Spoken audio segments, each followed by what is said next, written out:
I have friends in the audience, my husband's here, they can all tell you I will talk ad nauseum about this subject. My name is Vianca here at Stanford. I am a certified personal trainer through the National Academy of Sports Medicine, but that title sort of sounds way too fancy for me, so I think a better fit would be movement muse. My work in the fitness realm lies in understanding the holistic nature of the physical body and the mind as it pertains to health, wellness, and movement, and synthesizing those perspectives and talking literally to anybody who wants to talk to me about it. So if you want to reach out to me about any questions after the show, you've got my ear. My own journey in fitness was more of a 2 decades long quest, if you will. A quest in which every time I would get ready to step out onto this road, I'd have my backpack packed up, my boots tied tight, ready to take my first step, and inevitably I would step out on the wrong foot. I would just be overcoming the same obstacles every time and losing my footing. I would try to overhaul too many behaviors at once. I would throw myself into intense workouts, discouraging me when I couldn't keep up. And I would be holding unrealistic expectations about how I would change my body completely with these exercise programs. My understanding of fitness was that it has to be hard, completely transform me, and it has to happen as fast as possible. Where might these perspectives come from? Society. Too often, society promotes exercise and fitness by hooking into short-term motivation, guilt, and shame. Extreme programs tell us, go hard or go home. Pain is weakness leaving the body. And it sort of leaves us feeling guilty if we don't give everything we've got right out of the gate. It might make us think that if we don't achieve complete transformation, then we might as well not even try. Like, what's the point, right? If I can't achieve my bikini body in 3 months, may as well not do anything. These motivational tactics might also convince us that the value of an exercise program is to transform our bodies and achieve intensity in as little time as possible. This type of promotion of fitness isn't anything new. So fitness culture as we know it started gaining traction post-World War II in America.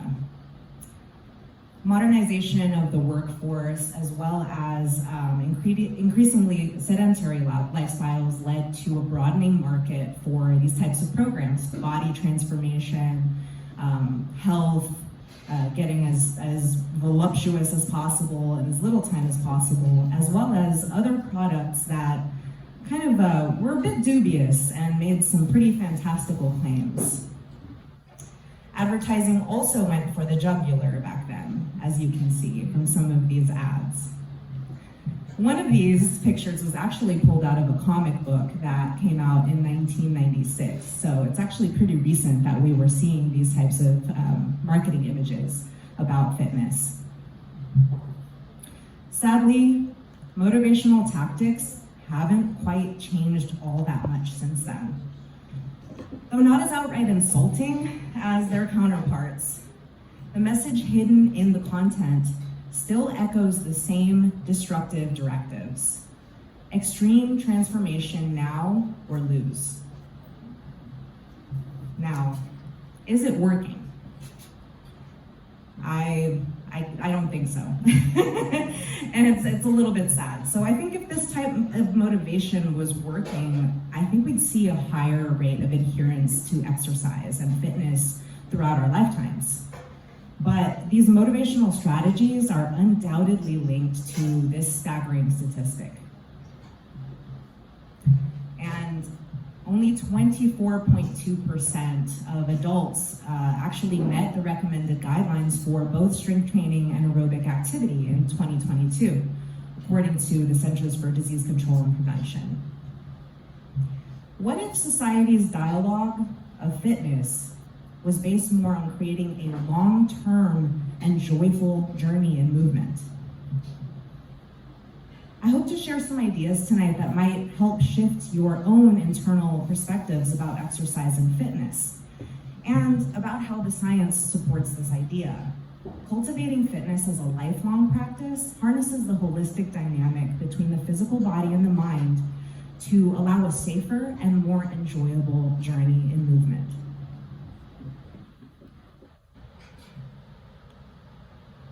In this journey, we can cultivate the practice of meeting ourselves where we are, and if we ever veer off course, just coming back without judgment again and again.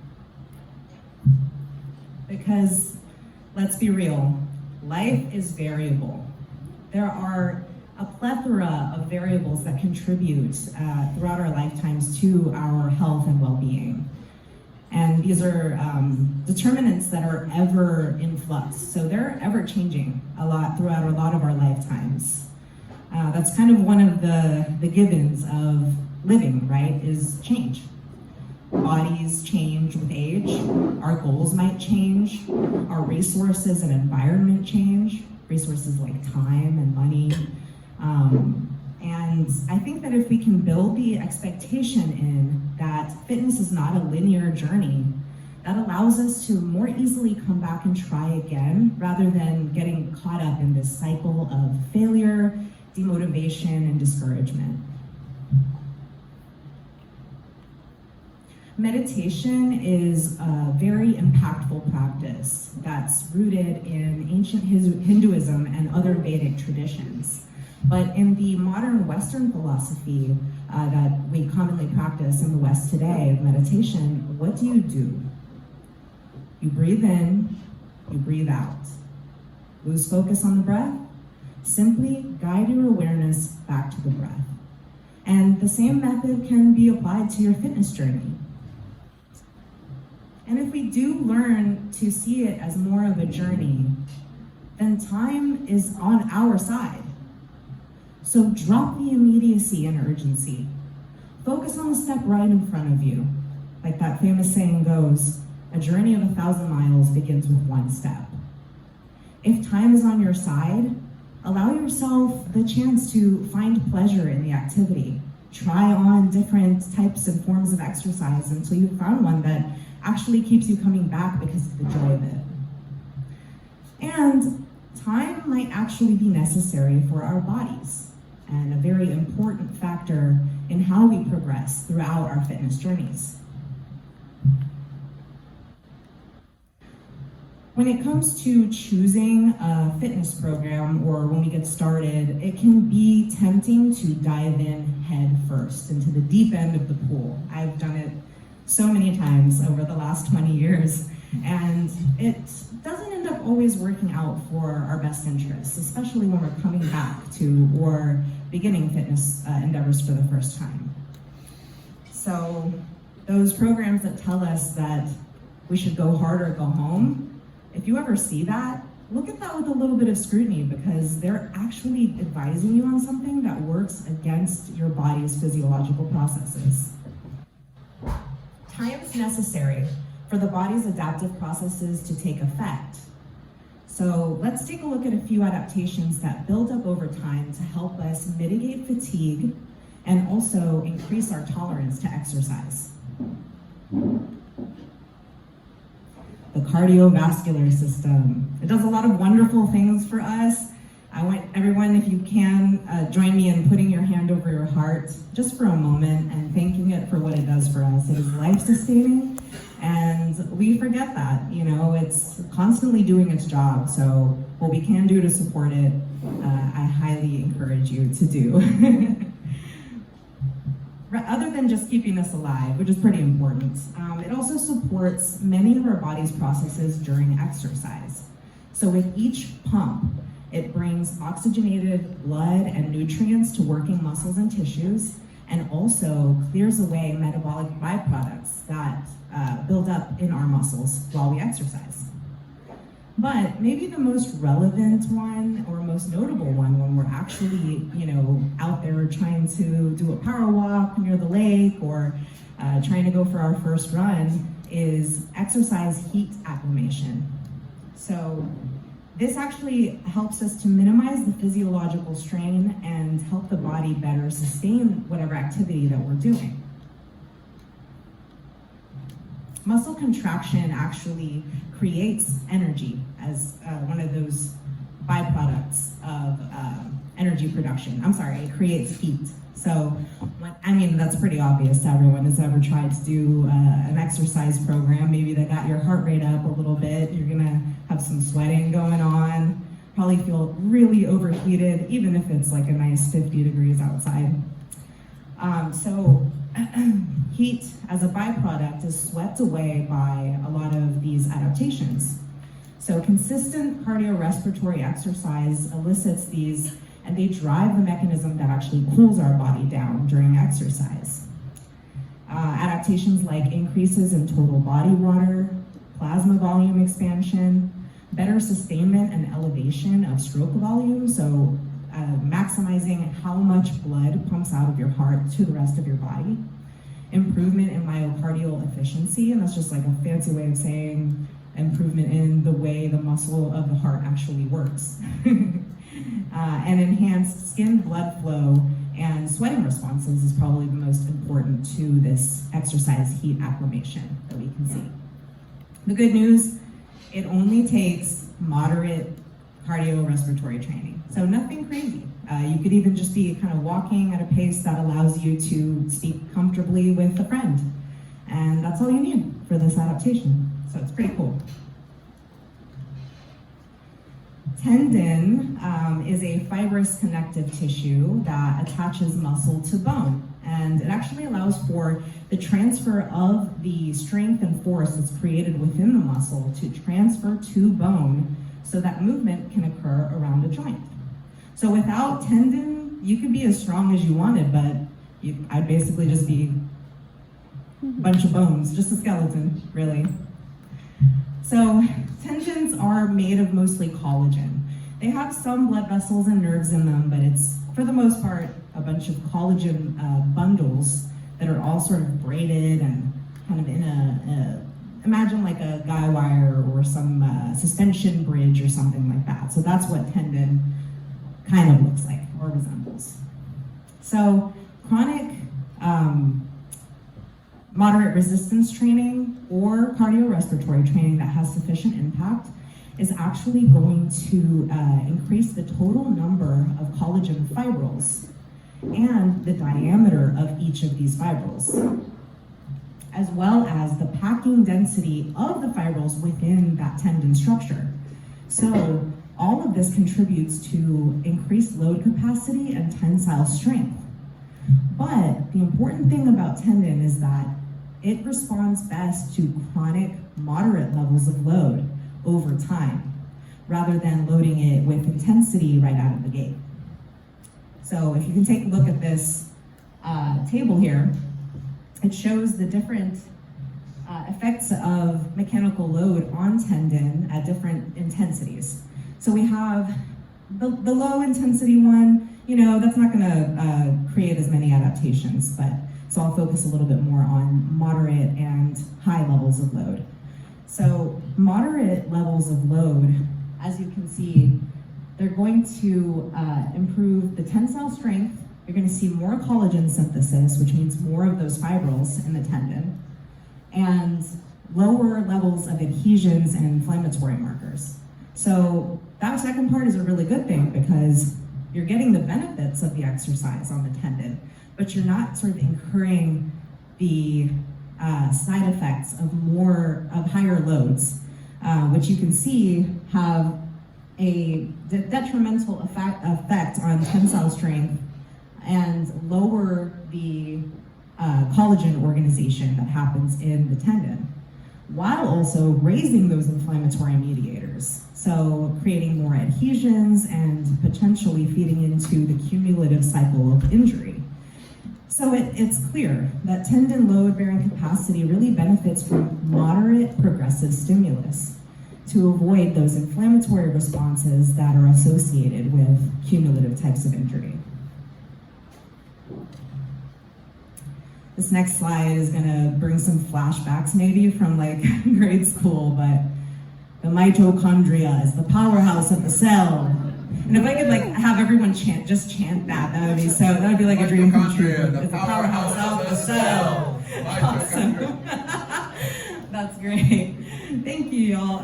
Yeah, so like if you're anything like me, you probably heard that 100 times growing up. But it's true. So it's really cool. I love these little guys. So this little bean, there's a ton of them in our muscle fibers actually. And through metabolic processes of aerobic respiration, the mitochondria in the muscle creates ATP, which is the body's energy currency.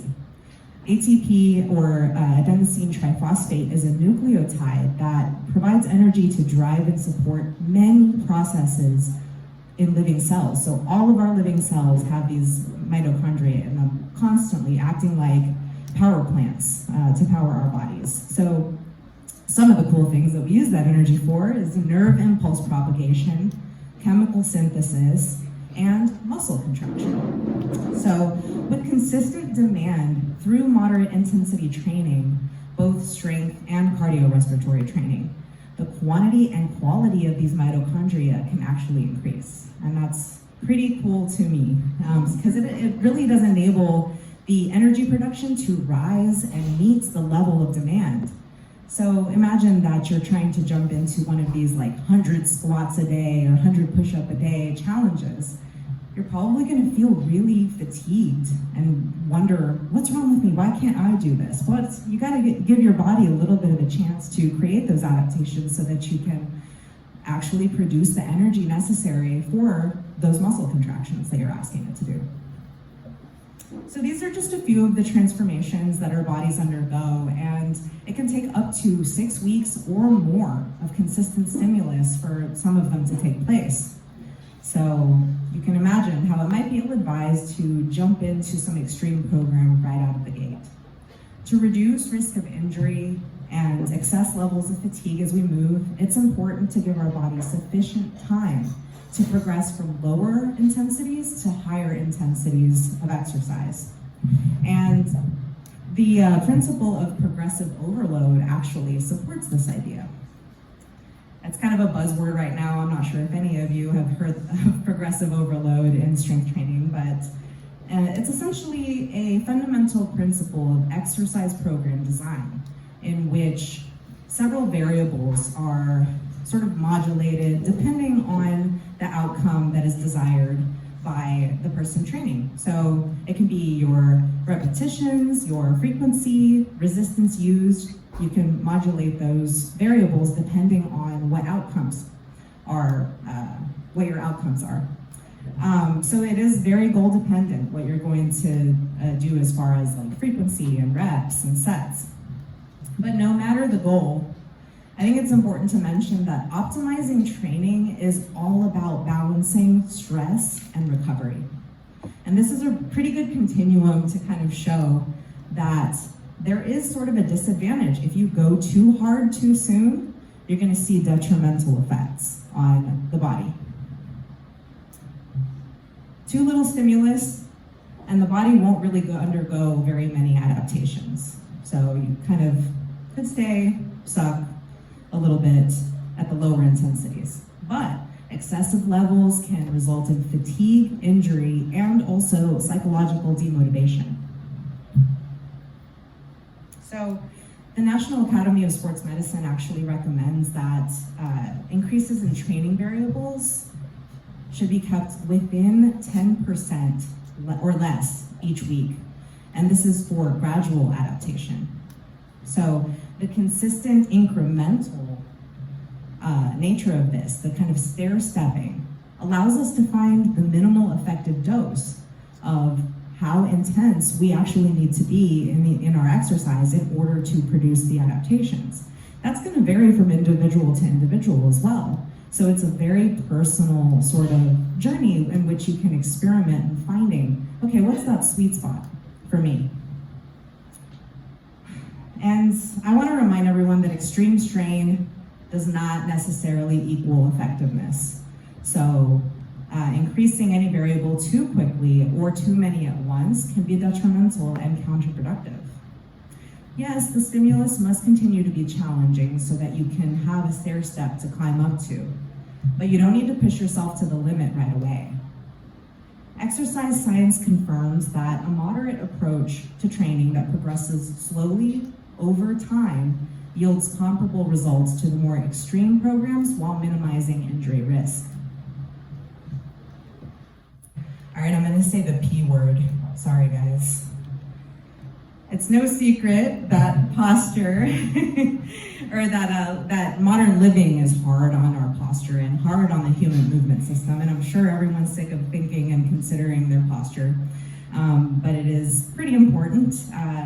The ways that we move, or maybe that we don't move throughout our day, have an effect on our posture. And optimal posture allows for the body to be aligned in a manner that decreases stresses on the bodily tissues and joints while seated, standing, and in dynamic movement. So to produce movement about a joint, the groups of muscles have to work together in a synergistic way to enact forces on the joint, but in a balanced way. And this can get kind of a little bit skewed sometimes. But there are muscles that are involved in movements about a joint that, there are muscles involved in a movement about a joint that are considered the the agonist and the antagonist of the movement. So for example, if I'm doing a bicep curl, this muscle here, the biceps brachii, has to receive a signal to contract. At that same exact time, the muscle opposite of it, the triceps, is actually going to receive a signal to relax so that movement can be produced in the way that I desire, which is to lift a 20-pound dumbbell, hopefully, tomorrow. So what happens is if the agonist muscle is in a state of chronic neural excitation, meaning it's receiving that signal from the brain to contract and won't relax, or if the antagonist muscle is in a chronic state of neural inhibition, it won't receive that signal to, vice versa. So essentially, if one of them is receiving the incorrect signal, it won't let the other do its job effectively, thus pulling the joint too far in one direction or the other. And this can cause some movement pattern distortions over time. Because the joint is held in a suboptimal position, it can increase the stresses on the soft tissues around it, as well as the articular structures, so the structures of the joints. So online workouts, they can showcase exercises at levels that might be inappropriately challenging, or just don't really consider the fact that there might be postural and movement pattern considerations to attend to first for someone beginner or returning to exercise. Look for these elements in a program whenever you're beginning, returning, or even if you're a regular exerciser. So athletes actually come back to this type of training periodically, programmed into their periodization over the span of a year in order to prevent injury or to rehab from injury. So I like to call them the functional foundations. So the first ones here are flexibility and mobility training, which includes self-myofascial techniques, which you may have seen, like foam rolling or trigger point rolling. So this works to address adhesions that might be limiting movement in the fascia or tension in overly active muscles. It can also improve blood flow to recovering muscles, so it's a very good tool for, if you are already an active person looking for the extra edge in your recovery. Stretching is incredibly important, flexibility. So it works to lengthen the overactive muscles and restore full range of motion where maybe, years of sitting might have worked against you like it did with me. Deep core stability training is peak, all right? I'm a core whore myself, as you can probably tell from my shirt. I live, breathe, sleep, eat core. especially deep core training. So a lot of times when we think about core training, what comes to mind? Like crunches, right? Yeah. Crunches, sit-ups, Abs. I want six-pack abs, right? So that's all well and good, and you know, I like a good, nice defined midsection myself. But if you're not really interested in that type of motivation, doesn't really work for you, what I think of is protecting my spine. So deep core training actually focuses on building up a suit of armor around your spine and helping limit the forces that are going through the spine as we move the kinetic chain. So it's incredibly important for reversing and preventing some types of back pain. I'm happy to answer questions about that at the end. Balance is an unsung hero. So this one is one that we kind of don't really think of unless we're engaged in some kind of balance sport. Or maybe we're like trying to close the car door with our leg or something while carrying heavy bags. You know, it has its applications in our activities of daily living. But as we grow older, balance becomes an even more important component to training that I feel gets overlooked a lot. So balance training can improve motor function of the muscles in the lower extremity and can actually prevent further chronic ankle sprains for people who have had ankle sprains in the past. And this happens by a mechanism of improving your neuromuscular control and also a lot of cool changes that can happen in the brain and how we perceive our orientation in space. So that one's a little bit nerdier and it deserves its own talk. Cardiorespiratory training, it's not my favorite. I never used to do it before I learned about just how important it is to our overall health markers. So even as little as 150 minutes per week, which is really just 30 minutes a day of moderate level cardiorespiratory training, like I said, chatting with a friend or maybe like even, you know, jamming some tunes as you kind of quickly walk, that's enough to bring on a lot of adaptations that improve our health markers, everything from like diabetes to high cholesterol. It's actually one of the highest indicators of mortality, and I know that's kind of like morbid to think about, but that was a very powerful one for me. It's like, okay, I don't want to die. I'm gonna go on a walk every so often, get my heart rate up. But you know, the other benefit that comes from it is just being able to get through the day without levels of excessive fatigue, which I know is a really common complaint. You know, like I'm in my mid-30s and a lot of people are tired. So cardio can actually help you get through the day with more energy to do your activities of daily living, which I know something we all kind of want. So as we saw earlier, shame, guilt, and all of those really just detrimental things to our mental health, they've all been utilized against us in thousands and thousands of exercise advertising campaigns since the mid-20th century.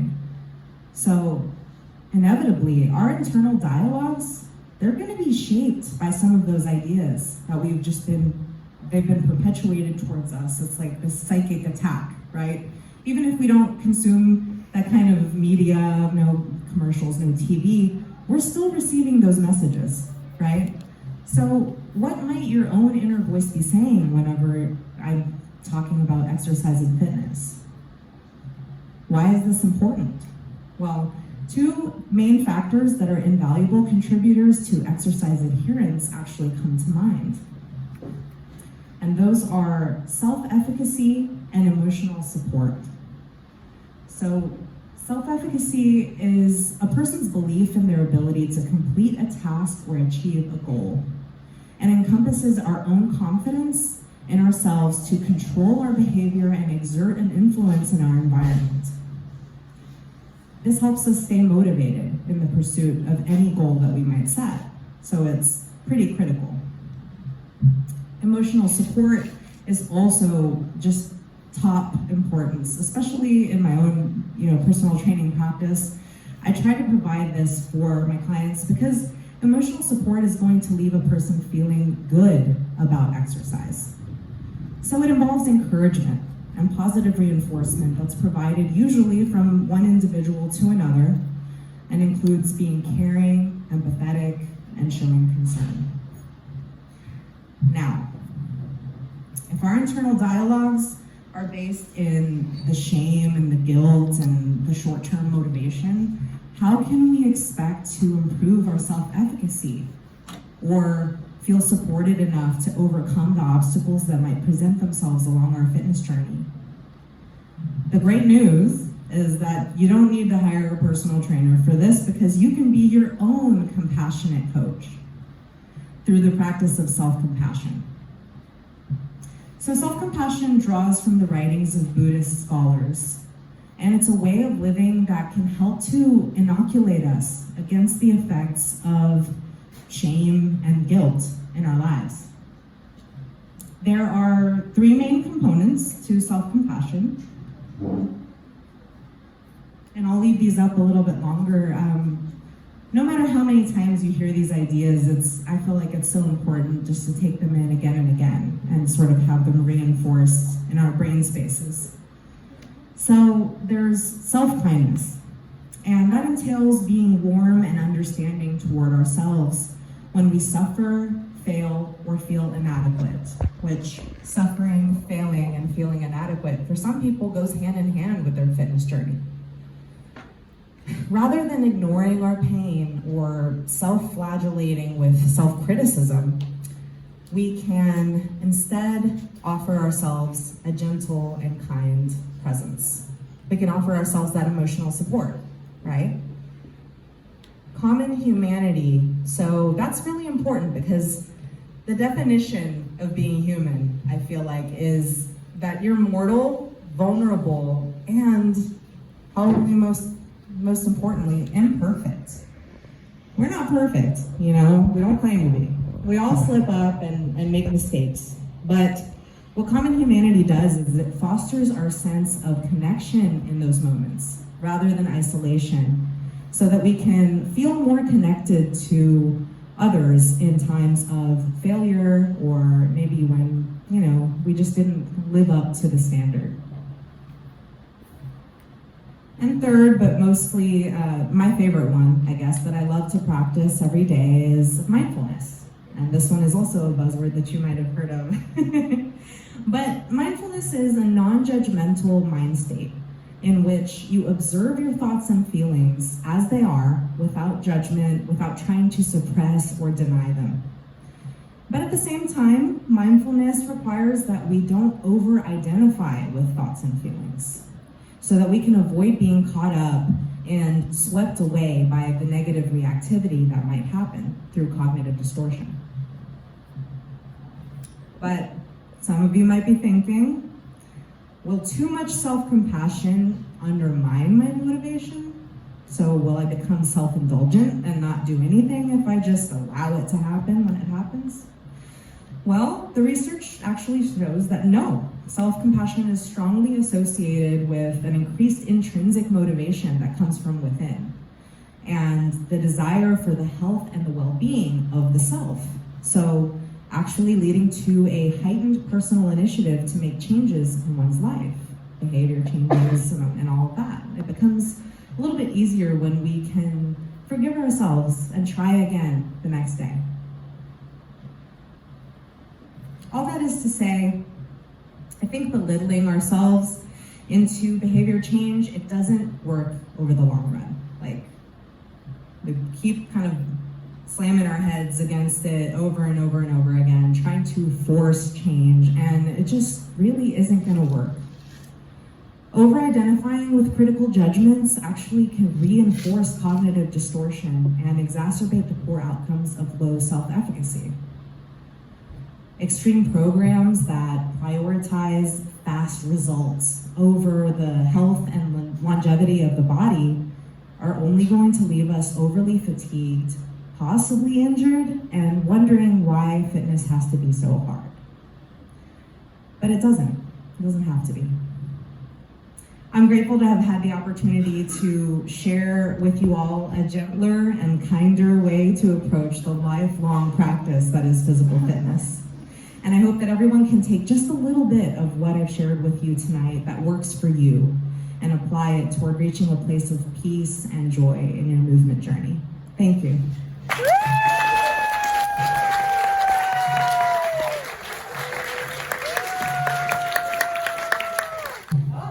Where are you going? Q&A. Time for questions.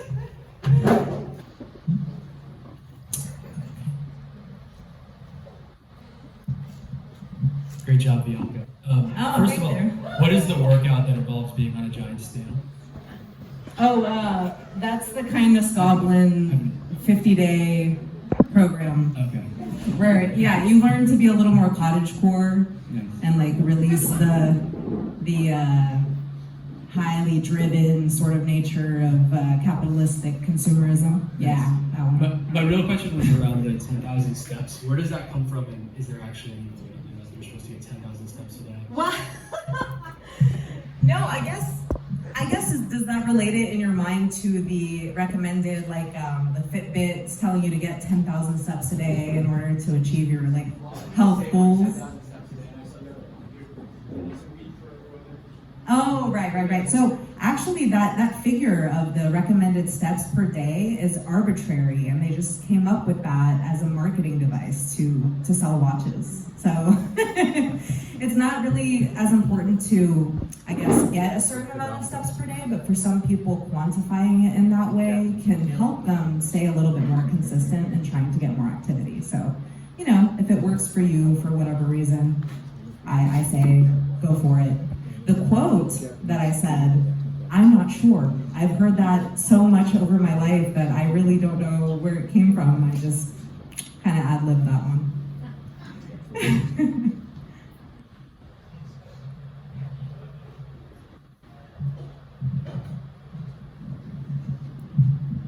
So speaking of Fitbits or smartwatches, if we do have something that is like telling us, you know, your resting heart rate or something, is there any like useful way to use that information, like in terms of fitness journey, or is it just like a cool thing that you can like? I missed the last part of your question. That's because the batteries are dying. Oh, okay. The last part of my question was like, or is that just kind of a marketing thing again with the watch? Is there something useful to do with like, you know, your resting heart rate or whatever I get for my like fitness?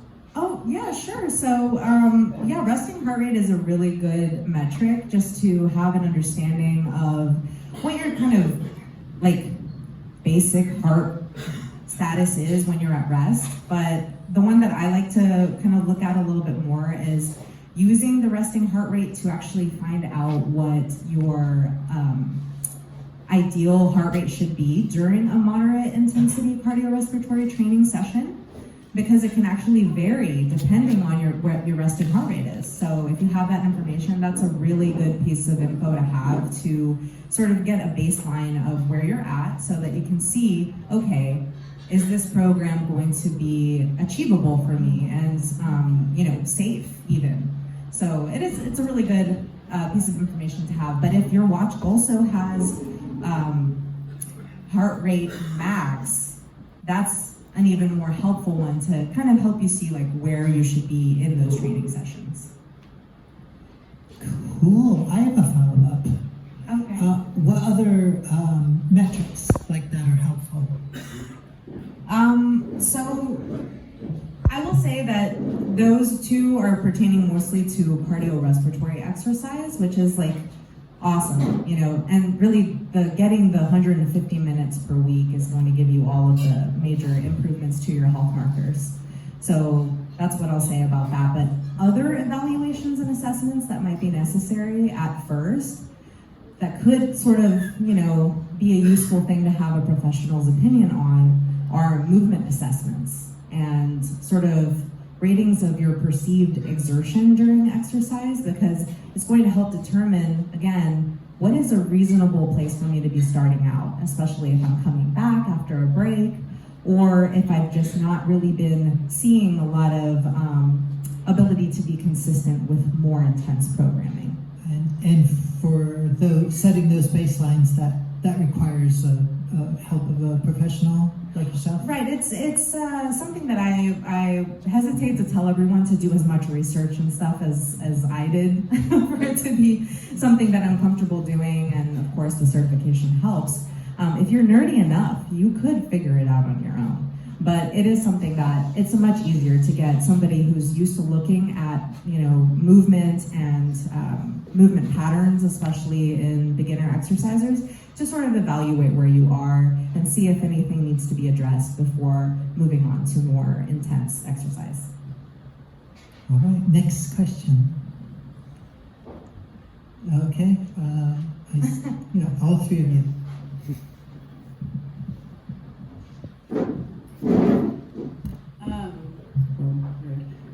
Stretching. People say, I've had so many different people say, it's not important to stretch before exercise as much as it is after, or it's most important one way or the other. What's the truth? What's the deal with stretching? Okay. So yes, there are different schools of thought on this, and one of the things that you may have heard is if you stretch before exercising, that it could increase your risk of injury or decrease your strength production capabilities. So there is a sort of a grain of truth to that, but it's only if you go over a certain length of time actually holding a static stretch. So static stretching is where you're completely holding the position for at least 30 seconds to like a minute or 2 minutes. So if you keep it to more dynamic stretching, you can definitely stretch at the beginning, and it actually does improve your range of motion. It brings blood flow to your muscles and stuff like that. So dynamic stretching over static stretching at the beginning of a workout, but at the end, more focus on static stretching is useful. That one's, yeah, I've heard a lot of people just be confused about that, so. Great job. I wanted to know what some of your favorite movements are and why. So some of my favorite movements, when referring to strength training in specific, okay. I really love functional movements that are going to improve my ability to do things in everyday life. So whether it be, being able to squat and not worry that my knees are gonna give out on me, or pick something up off the floor in a correct manner using my glutes so that I don't strain my back. Those are gonna be my most favorite because they just give me that extra protective measure in my day-to-day activity so that I can have confidence that I'm not gonna get hurt again. Because that has actually happened to me several times in the past, and I've had to rehabilitate knee injuries and back injuries on my own. That's partially what got me interested and motivated enough to complete the certification. But yeah, functional training that's going to be applicable in the activities of daily living that we might need to do.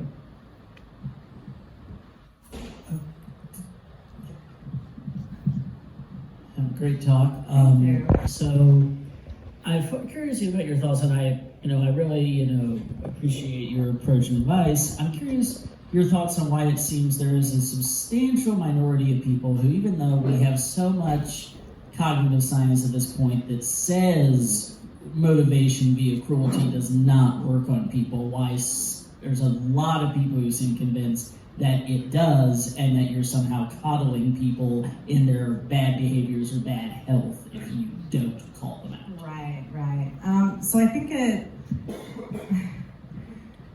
I'm not speaking as a certified personal trainer through the National Academy of Sports Medicine. It's just Vianca up here now. So I really think the answer here lies in money. That's where the money is. Because people have that preconceived notion of, if I'm gonna see a personal trainer, I want them to put me through it, Sort of reinforcing those old ideas that they were, we've all been fed that for a very long time. So what are they gonna do? They're gonna give the client whatever they want, which is probably aggressive, complete transformation in 3 months. They're gonna promise all of these really fantastical things and then pretty much count on you to stop going or to just do the 3 months that you signed up for, and that's it. So yeah, that's the easy answer for most things is, where's the money? Yeah. We heard that a lot at Nerd Night. There's always a question, and the answer is because of money. All right. I believe that is all the time we have for questions. Thank you one more time, Vianca. Great, thank you so much.